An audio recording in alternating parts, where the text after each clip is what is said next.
مسلمان کی عزت پر ہاتھ ڈالنا سود جیسے گناہ بد سے بھی بدترین ہے۔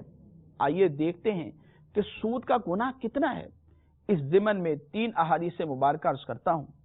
نبی کریم صلی اللہ علیہ وسلم نے ارشاد فرمایا، آدمی کو ملنے والا سود 1 درہم اللہ تبارک و تعالی کے نزدیک 36 بار بدکاری کرنے سے زیادہ برا ہے، اور بے شک سود سے بڑھ کر گناہ کسی مسلمان کی بے عزتی کرنا ہے۔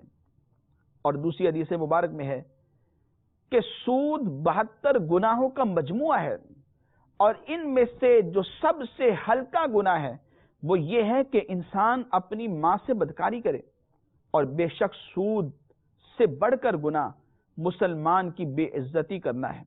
اور تیسری حدیث مبارک میں فرمایا کہ بدترین سود مسلمان کی آبرو میں ناحق دست درازی ہے۔